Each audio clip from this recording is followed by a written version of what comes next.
मुश्किल है जीना। बेटा कोर्ट कचहरी औरतों के बस की बात नहीं है। तो फिर औरतें कहाँ जाएं अपना हक लेने? आप मुझे बता दें ताकि मैं वहां अपना हक लेने चली जाऊं। अब फोन भी बन जा रहा है, पता नहीं कहाँ गई होगी। मुझे तो लगता है ये उसी लड़के से मिलने गई है। वो सुम्बुल के घर गई होगी। उसने मुझे कहा था कि वो सुम्बुल को जाके सब कुछ सच सच बता देगी। वो किसी अच्छी फैमिली में साथ का रिश्ता कर रहे हैं। क्या आपा ने साथ का रिश्ता पक्का कर दिया? जो कहना है ना अभी कहें, नानी और मामू की मौजूदगी में कहें, ताकि मैं भी तो देख सकूं कि आप कितने निडर हैं। क्या कहा है तुमने सुम्बुल से? कौन फौत हो गया है? आहिस्ता बोलो, नानी है अंदर। अच्छा, नानी तो आ गई। अब एक काम करो, मोहल्ले से 8-10 औरतें भी बुला लो और एक मैयत का भी इंतजाम कर लेना। सुम्बुल की अम्मी आ रही हैं भाभी को पुरसा देने। तुम्हें कॉल आई थी सुम्बुल की? हाँ, और जब उसने मुझसे कहा कि तुम्हारी चच्ची का जनाजा किस टाइम है, तभी मैं समझ गया था कि ये खिचड़ी तुमने और अम्मा ने मिलकर ही बनाई होगी। मेरा कोई काम नहीं है। अम्मा ने मुझसे कहा था चच्ची की फौतगी का बहाना बना दो। आज जाना नहीं था ना, तो बहाना हो गया। और फिर कह रही थी आगे भी बहाना कर लेंगे शादी के टाइम पे कि सादगी से करनी है। अरे भाई, मुझे तो बता दिया करो। ये तो अच्छा हुआ मैंने बहाना करके फोन काट दिया। पता नहीं तुमने उससे क्या क्या बोला होगा। ज्यादा कुछ नहीं कहा, सिर्फ इतना बोला है कि चच्ची की मैयत हैदराबाद लेके गए उनके भाई। और हम करते भी क्या, रामीन ने एन वक्त पे तमाशा खड़ा कर दिया था। और वैसे भी साथ ये रामीन ना अब भरोसे के काबिल नहीं रही है बिल्कुल भी। मुझे लगता है किसी दिन सुम्बुल के घर जाके हमारी सारी बातें बता देगी। अगर भाभी ने ऐसा कुछ किया तो उनके साथ बहुत बुरा होगा। ये बात समझा देना उन्हें। समझाने से कुछ नहीं होगा, अब उसे करके दिखाना पड़ेगा।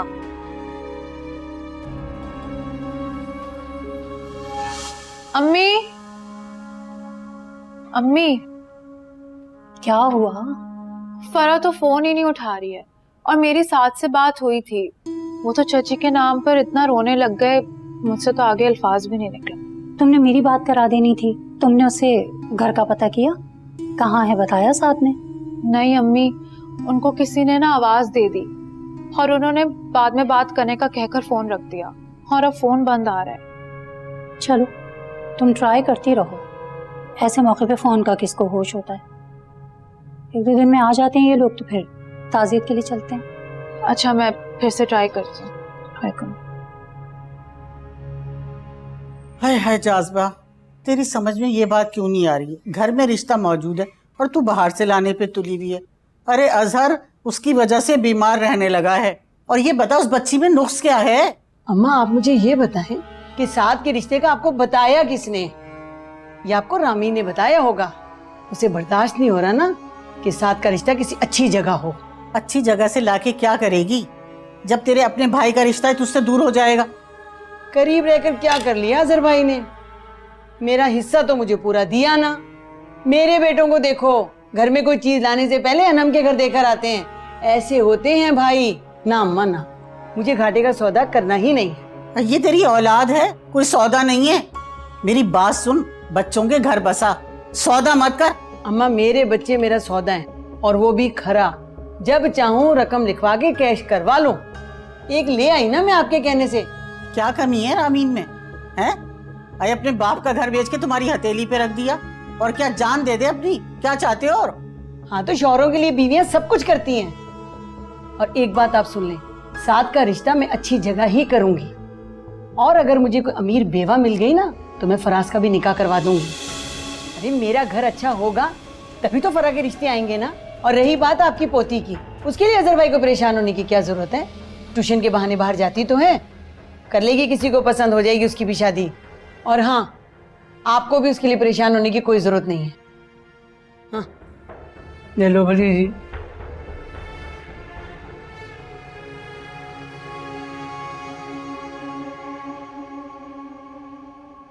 शगुफ्ता, तुमसे कहा था कि अहमद को फोन कर दो, अम्मा को लेता आए। कर दिया था फोन? जी मैंने कह दिया था। अहमद ने फोन भी किया था। अम्मी कहने लगी वो सुबह खुद आ जाएंगी। अच्छा शगुफ्ता, दुआ करो कि अम्मा वहां से आए तो कोई खुशखबरी लेकर आए। आज आपा भी बहुत मोहब्बत से मिली थी और ना आने का शिकवा भी कर रही थी। देखिए मुझे बहुत डर लग रहा है रामीन की हालत देखकर।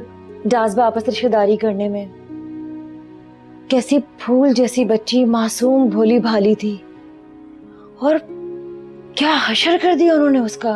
देखो शगुफ्ता, अपनों के ऐप सामने होते हैं, उन पर दिल नहीं टिकता, और गैर पर्दा डालकर मिलते हैं। अव्वल तो गैरों से कोई ढंग का रिश्ता आ नहीं रहा, ऊपर से राबिया की उम्र निकली जा रही है। मैं सोचता हूं कि कल को हमें कुछ हो गया तो राबिया का क्या होगा। आप बिल्कुल ठीक कह रहे हैं, यही फिक्र मुझे रात दिन खाए जा रही है। साद अच्छा लड़का है, घर अपना है, नौकरी करता है, राबिया भी ट्यूशन पढ़ा लेती है, दोनों का अच्छा गुजर बसर हो जाएगा, खुश रहेंगे दोनों। मैंने बड़ा सोच समझ के फैसला किया है ये। जैसे आपको ठीक लगे सोच समझ के फैसला करें। रामीन इकलौती थी, वो तो अपने बाप का घर भी लेकर गई थी जहेज में, हमारे पास तो वो भी नहीं है देने के लिए। मैंने आपा से बात की थी घर के बारे में, कहने लगी कि मुदस्सिर को कारोबार में घाटा हुआ था, उसने कर्जा लिया है, वापस कर देगा वो। और फिर रामीन कौन सा जहेज लेकर आई है, आपा ने उसे घर में रखा हुआ है ना। हमने तो राबिया के लिए कितना जहेज बना लिया है, बाकी वक्त आने पर कर लेंगे। तुम फिक्र ना करो, अल्लाह उसके नसीब अच्छे करेगा।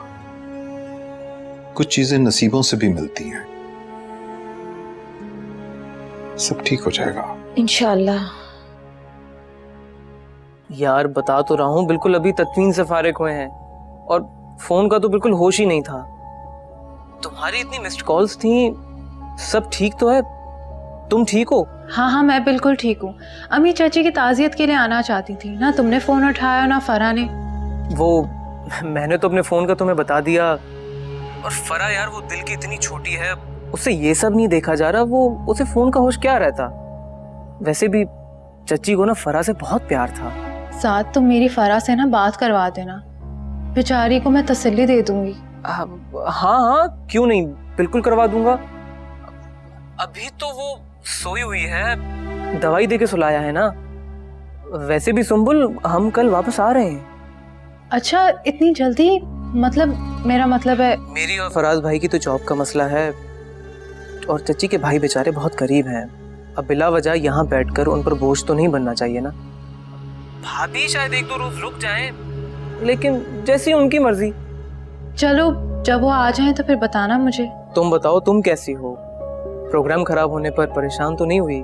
देखो सुंबुल, मैं सब बर्दाश्त कर सकता हूँ, लेकिन तुम तकलीफ में हो ये नहीं बर्दाश्त कर सकता। मेरी ना फरा से बात हो गई थी तो उसने मुझे बता दिया था, वरना मैं बहुत परेशान होती।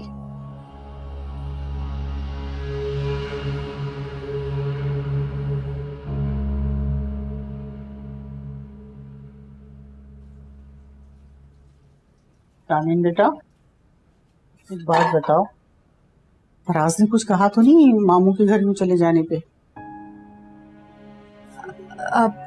नहीं, कुछ नहीं कहा।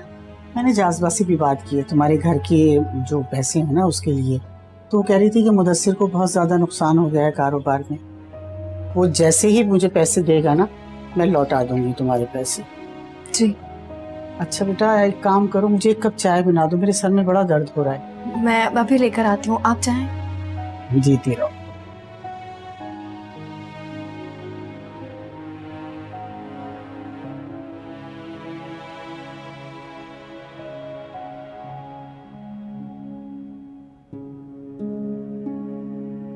जाज़बा का खून इतना सफेद हो गया, जरा बराबर भी उसे किसी का ख्याल नहीं। कितनी उम्मीद लगा के अजहर ने मुझे भेजा था। जब वो जाज़बा का जवाब सुनेगा तो उसके दिल पे क्या गुजरेगी। चाय।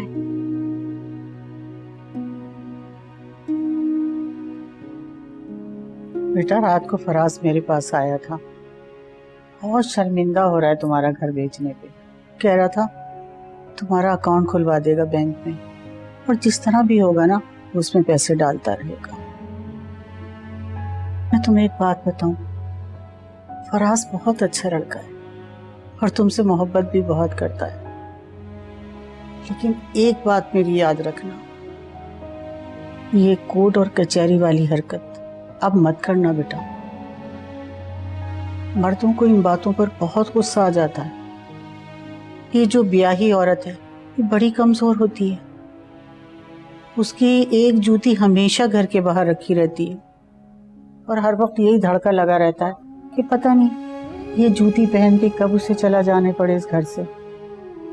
मैं तो कहती हूँ खुदा करे ये जूती हमेशा बाहर ही रखी रहे, बल्कि गल सड़ के खत्म हो जाए। भले घर की सारी जूतियां उस औरत को रोती चली जाए। ऐसा क्यों सोचती हो मेरा बेटा? ऐसी बात नहीं है। मैंने फराज को समझाया है, अब वो कोई ऐसी हरकत नहीं करेगा। इंशाल्लाह सब ठीक हो जाएगा। देखो बहुत रात हो गई है, जाओ अपने कमरे में जाके सो जाओ। मेरा बच्चा। जी।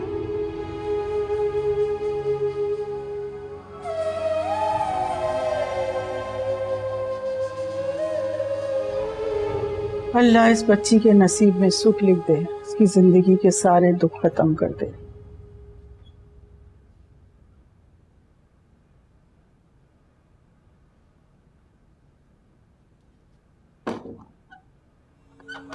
ये क्या बदतमीजी है?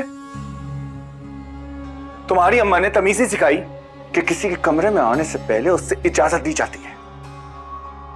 फरहाज ये क्या हो गया है आपको? किसी का कमरा? ये मेरे शौहर का कमरा है, मेरा कमरा। मुझे यहाँ आने के लिए किसी की इजाजत की जरूरत नहीं है। अच्छा, शौहर का कमरा? किस शौहर की वैसे तुम बात कर रही हो? कि जिसके होते हुए तुम किसी और से इश्क लड़ा रही हो, या उस शौहर की बात कर रही हो जिसे खानदान में तुमने जलील करके रख दिया कि उसने तुम्हारे अब्बा का महल बेच दिया है? इसी शौहर की बात कर रही हो ना? अरे ये तो शुक्र हुआ कि रामीन अम्मा के यहाँ चली गई। क्या मुंह दिखाते खानदान वालों को, ये कहते कि वो भाग गई कमबख्त। वैसे अम्मा उसने अभी भी कोई कसर नहीं छोड़ी तुम्हारी नाक कटवाने में। मामी को जाके सब बता दिया। इससे अच्छा कहीं और ही दफा हो जाती। बदला तो मैं उससे लूंगी, छोड़ूंगी तो नहीं उसे। सर ये अम्मा चली जाए। कब जाएंगी नानी? कह तो रही थी कि सुबह अहमद आएगा लेने। अम्मा जब ये रामीन डंगे की चोट पर निकली थी ना, हमें भी मिर्च मसाला लगा के भाई को बताना चाहिए था। फराज भाई की इस मनू से जान छूट जाती। अरे जान तो अब भी छूट जाएगी। मेरे घर का काम कौन करेगा? और फराज का क्या होगा फिर? बस कर दो अम्मा, फराज भाई को भाव मिल जाएंगी, एक से बढ़कर एक। मिल जाती हैं जैसे लड़कियां पड़ी हैं। इसको तो संभाल ले पहले। मेरे तो सोच सोच के सर में दर्द होने लग गया। फराज मेरी बात का यकीन करें, मैं मामू के घर नहीं गई थी। वो तो मुझे वकील के ऑफिस के तुम वकील के ऑफिस क्या करने के लिए गई थी? मैं तुमसे पूछ रहा हूं कि तुम वकील के ऑफिस क्या करने के लिए गई थी? खुला के पेपर तैयार करने के लिए गई थी? नहीं फराज ऐसी कोई बात। अम्मा बिल्कुल ठीक कहती हैं कि रामीन का चक्कर किसी लड़के के साथ चल रहा है। फराज जिसकी मर्जी है कसम ले लो, ऐसी कोई बात नहीं है। मैं तो वकील के ऑफिस इसलिए गई थी ताकि मैं वहां मालूम कर सकूं अगर कोई उधार ले ले तो लिखत पढ़त क्या होती है, ताकि अगर वो कभी मुकर जाए तो हमारे पास सबूत तो होना चाहिए। तुम मेरे भाई के खिलाफ मुकदमा दर्ज कराने के लिए गई थी? निकल जाओ इस कमरे से। इस कमरे से अभी इसी वक्त निकल जाओ। फराज मैं अभी कहाँ जाऊंगी? बाहर में जाओ, कहीं पर भी जाओ। शुक्र करो मैं इस कमरे से बाहर निकाल रहा हूं, इस घर से नहीं। तुम्हारे तो अच्छे भी इस घर से बाहर निकलेंगे। फराज निकलो। फराज निकलो यहाँ से। फराज फराज दरवाजा खोलो प्लीज, दरवाजा खोलो। मैं इस वक्त कहाँ जाऊंगी? प्लीज फराज दरवाजा खोलो, प्लीज दरवाजा खोलो फराज।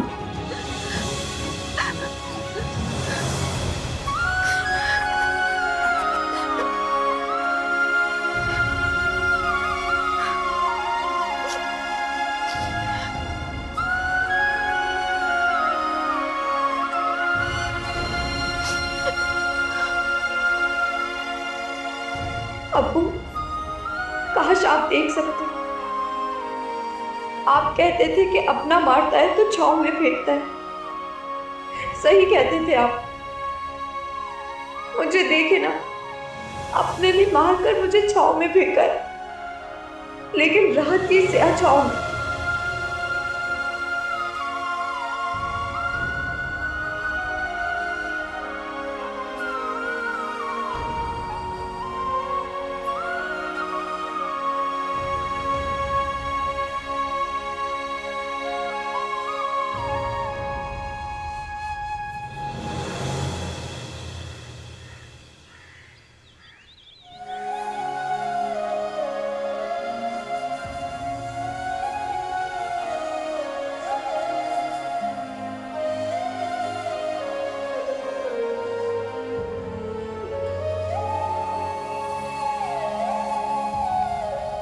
रामीन बेटा, यहाँ यहाँ क्यों बैठी हो?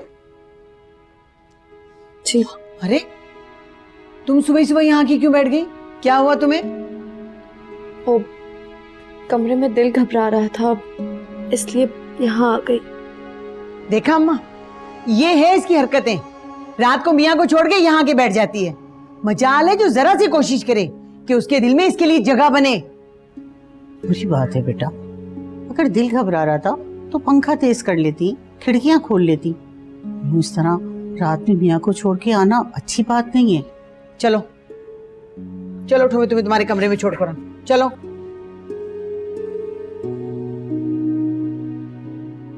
फराज, क्यों निकाला था इसे कमरे से बाहर? क्या मुसीबत आ गई थी आधी रात को? इससे पूछें, ये आधी रात को क्या करते फिर रही थी? सुन लिया तुमने? जो घर से बाहर गई थी ना, उसकी वजह से अपने शौहर के दिल से भी उतर गई हो। और एक बात कान खोल के सुन लो, जुबान अपनी बंद रखना, वरना तुम्हारा बुरा हश्र कर दूंगी मैं। और ये मत समझना मैं अम्मा से डरती हूँ। मेरा अपना घर है और मैं बेटों की माँ हूं। तुम दरबदर हो जाओगी।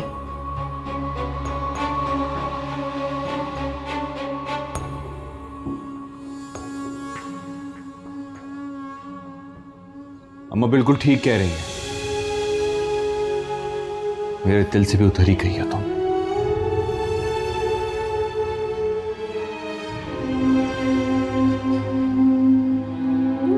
क्या मतलब अम्मा? आपने साफ जवाब दे दिया। इंसान झूठे मुंह ही कुछ कह देता है, मुरव्वतन कह देता है।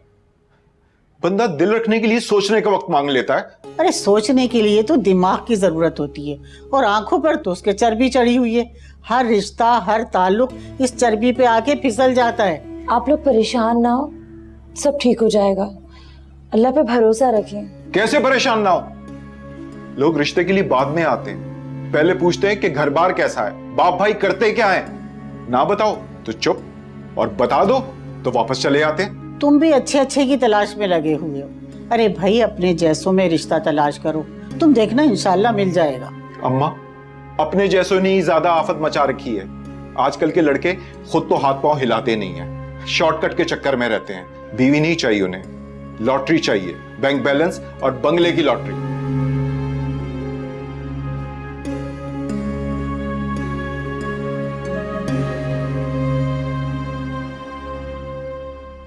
लोग कहते हैं लिविंग स्टैंडर्ड बदल गया, अब कौन जहेज मांगता है।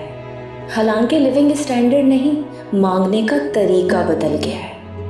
पहले इलेक्ट्रॉनिक्स, कपड़े, फर्नीचर ही मांगते थे, अब कहते हैं लड़के को कारोबार करवा दो, बाहर भिजवा दो, फ्लैट ले लो। जिसकी अपनी उम्र कमाते कमाते ख़त्म हो जाए, वो कहाँ से बेटी को फ्लैट दे।